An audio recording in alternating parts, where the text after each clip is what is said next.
Hello, this is Anthony Fasano, Executive Director of the New York State Society of Professional Engineers. I'm here once again with Mark Chris, our Legislative Counsel, to bring you another legislative update. We want to thank our Platinum Sustaining members for sponsoring these updates. And today we're going to talk about the topic of indemnification. This is something that we have done work on in the past, of course, but now we're really focusing on it more. We've decided to go in this direction and put a lot of energy in this direction. And I want to ask Mark to talk a little bit about what we've been up to.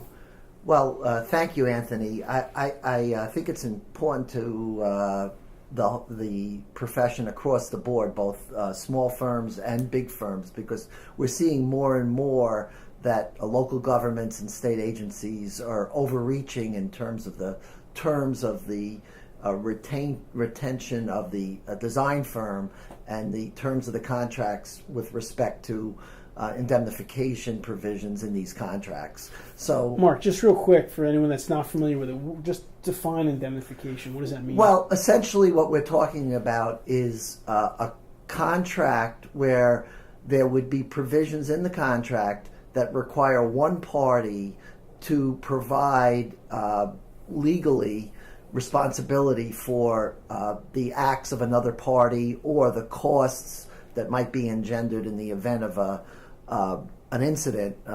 Let's say somebody got hurt and then there was a claim, and the issue of the defense costs arise with respect to who's going to ultimately bear that. And the parties here typically have insurance, and you might say, well, that's fine, but the problem is that the terms of the professional liability policy, which is basically what gets put into play from the perspective of the engineer, the terms of that policy are specific, and a lot of times these contracts are asking the engineering firm or engineer as an individual to provide coverages and to be responsible for things that are not covered by their policy.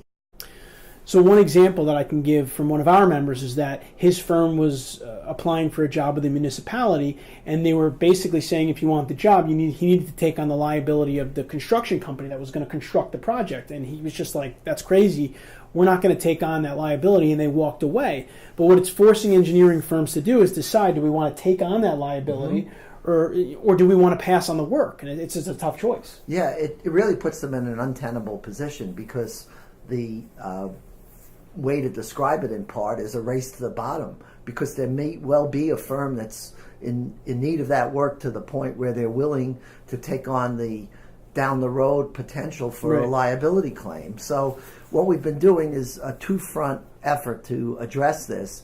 One is we're participating with a bunch of other organizations, including AIA and ACEC, with an effort to meet with the state agencies that have a council called a Council of Contracting Agencies, and we've most recently spoken with DASNY, and we're pursuing an effort to get the agencies to understand our perspective. And in some respects, this effort is actually the municipality or the agency is actually hurting themselves by overreaching, because in some instances the terms are so onerous that had the terms been more consistent with the insurance coverage, they wouldn't be facing a declination of coverage on the part of the insurer. Right. So the bottom line is that the direction we want to move this in is it sounds like it'll be a win for everybody involved, right? I mean, the engineering company, but as well as the municipality, based on what Mark's describing. So this is something, like I said, you'll see us doing a lot of work on this in the coming months and year, and we'll continue to update you on it. And if you have any specific examples or questions around this issue, you can just email them to Anthony at NYSSPE.org, and we'll certainly try to answer them for you. Yeah, and there's one additional facet, and that is that not only are we meeting with the agencies involved, we're also pursuing legislation very vigorously, which would put in place, both on the state level and on the local level, all of the entities, there would be a standardized indemnification language provision, which would basically say that the engineer is responsible for his professional conduct, and consistent with that, he's not responsible for conduct on third parties that he has no control over, and not responsible for the owner's instances where the owner is at fault and we're being called upon to have to indemnify the owner.